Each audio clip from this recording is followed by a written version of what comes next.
ជំរាបសួរអ្នកទាំងអស់គ្នាខ្ញុំសន្យារកចិត្តឬក៏ហៅខ្ញុំថាណាក៏មានកំណត់ដែរបាទហើយយ៉ាងណាខ្ញុំធ្វើការមកសម្ដែងរឿងបន្តរឿងមកផ្ទុះរបស់យើងភាគទី2ទាំងអស់គ្នាមិនរបស់ខ្ញុំថាបាន50ឡានទៅខ្ញុំជិះរឿងឲ្យលើនេះផងដែរគេថា100ឡានជាងហើយចឹងហើយខ្ញុំក៏ធ្វើតឲ្យចឹងទៅ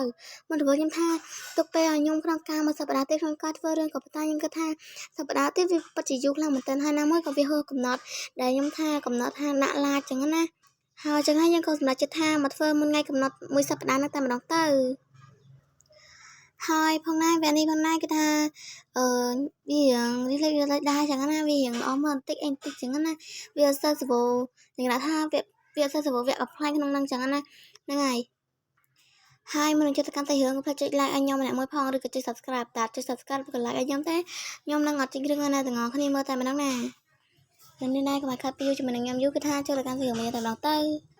នឹងណាដល់គ្នាតទៅឈុតមិនគេឈុត MC នឹងឯងគេថា MC អត់តាន់ចាប់តែគេថាពីភាគចូលគ្នាតែម្ដងអត់តាន់ MC អត់តាន់ចាប់ទេគេថាពេលណាផងណាគេថាវិនសិនកំឡុងនិយាយទៅកាន់កាណានមកយើងថាចូលធ្វើជាមនុស្សរបស់ខ្ញុំទៅខ្ញុំមកជួយលោកហើយកាណាននឹងឆ្ងល់ថាអីគេតើលោកក៏ឈួតមែនតើលោកនឹងចង់ទាញខ្ញុំចូលនៅរួមមែនហេតុអ្វីក៏ខ្ញុំត្រូវជួយលោកនោះតើពីលឺសំដីអូនគេនិយាយចឹងហើយគេថារ៉ាវ៉ាហ្នឹងក៏បាននិយាយទៅកាន់អូនមកគេវិញថាហេតុអ្វីនេះយាយឲ្យស្រួលបួរតិចកាណាន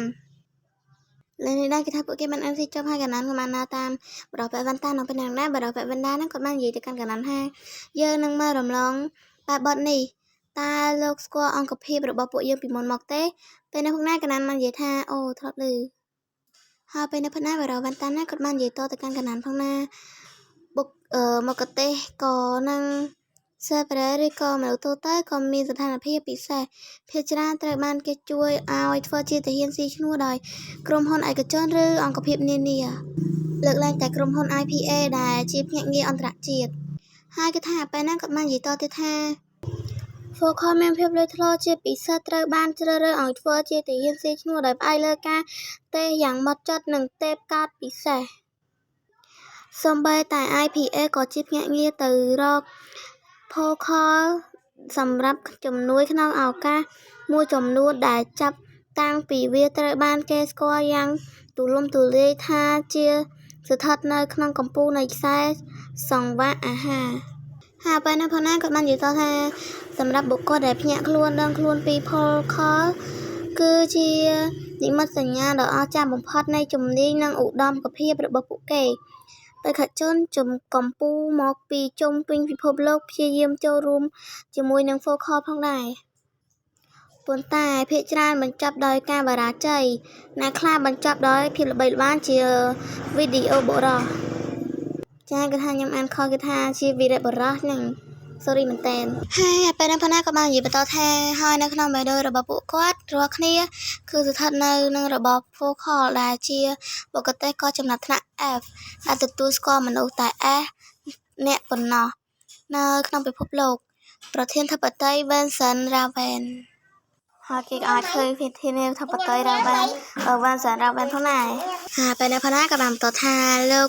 មិនមានអ្វីស័ក្តិសមនឹងគាត់ទេគ្រាន់តែជាកុសលជនសេប្រាកម្រិតទាបទន់ខ្សោយដែលមាន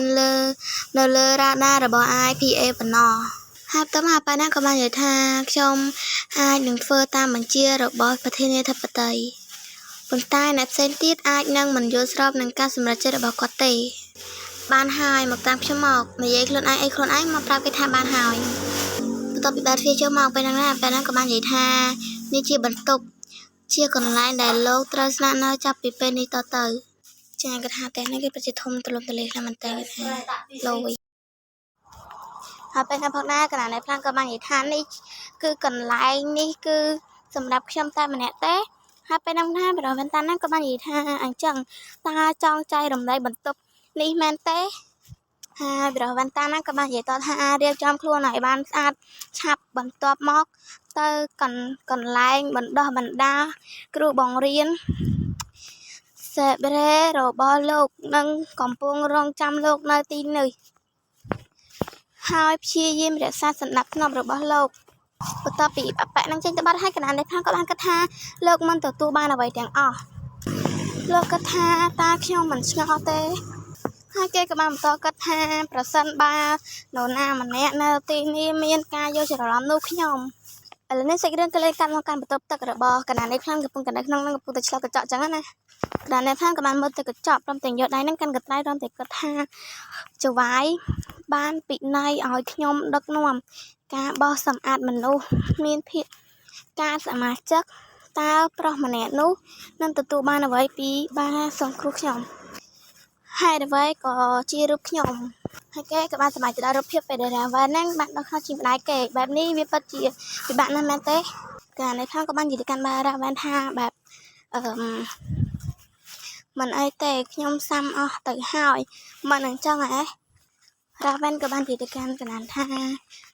លោកចង់បានន័យថាម៉េចហើយកណានមកនិយាយថាលោកកុំធ្វើពុតដូចជាមិនដងអ្វីអីខ្ញុំជាអក្រិតជនដែលមានសមត្ថភាពមិនអាចទាយទុកជាមុនបានហើយកណានបាននិយាយតថាប្រសិនបើខ្ញុំធ្វើឲ្យលោកឈឺចាប់កំហុសចេតនាឬតាមគោលបំណងអ្វីមួយតើលោកនឹងធ្វើដូចម្ដេច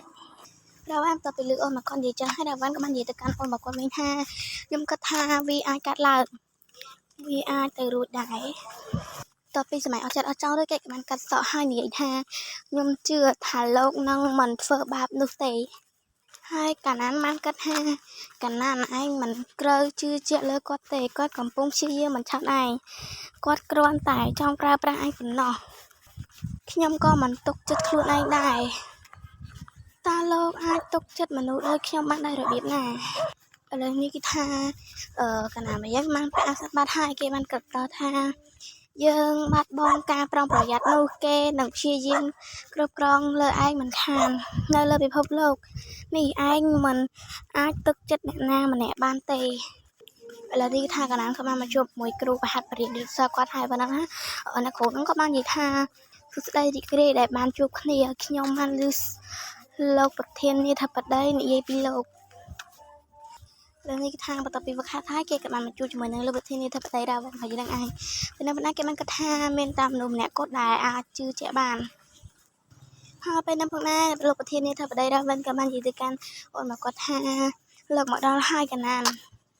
ហើយលោកប្រធានាធិបតីរាវ៉ាន់ក៏បាននិយាយបន្តថាខ្ញុំកំពុងតែរងចាំលោកប្រហែលជាឃ្លានហើយចាប់អង្គុយមកពេលទៅផងណាគេក៏បាននិយាយថាគេបានគិតថាច្រឡំគេបានគិតថាគឺខ្លួនឯងផ្ទាល់គេថាមហូបគេពេញនៅលើទៅគឺថាសិទ្ធិប្រកបគៀនំដំណាត់នំអីណាខ្ញុំគិតមួយថាឆ្ងាយខាងមិនតាមបាត់មែនគឺញ៉ាំតាំងពីយូរគ្មានហើយពេលហ្នឹងហើយទេហើយមិនហើយក៏អត់មាននៅតាំងអង្គុយញ៉ាំដែរចាពេលហ្នឹងផងណាដែរក៏បាននិយាយទៅកាន់អូនមកគាត់ថាពេលលោកសម្អាតខ្លួនហើយអញ្ចឹងទៅគឺស្អាតជាងមនុស្សច្រើនណាស់សម្លៀកបំពាក់ចាស់របស់លោកគឺពិតជាមិនល្អតតែសោះហេតុអ្វីបានជាលោកតែស្លៀកសម្លៀកបំពាក់បែបនោះរាវ៉ាន់ក៏បាននិយាយបន្តថាសម្លៀកបំពាក់គឺនៅក្នុងបន្ទប់របស់លោកគឺសម្រាប់លោកទាំងអស់វាមានផាសុកភាពជាងនេះពេលណាកណាមកត្រឡប់មកគេព្រមទាំងអស់និយាយទាំងអស់ព្រមទាំងគិតថាតែក្នុងអាហារនេះគាត់បានដាក់ថ្នាំពុលមែនដែរទេចាកាត់មកគាត់ស្អីណាគេថាបាប់អូនមិនអាចចឹងណាពេលណាផងណាលោកប្រធានាធិបតីរាវ៉ាន់ក៏បាននិយាយថាដូច្នេះពេលនេះនិយាយថាប៉ុណ្ណឹងគាត់លោកប្រធានាធិបតីរាវ៉ាន់ក៏បានស្ងាត់បន្តិចហើយសង្ងំមកប្រពន្ធមកគាត់មកផ្លែសិនបន្ទាប់មកក៏លើកសាច់មកទុំយកមកច្រអូនមកគាត់ព្រមទាំងនិយាយថានេះ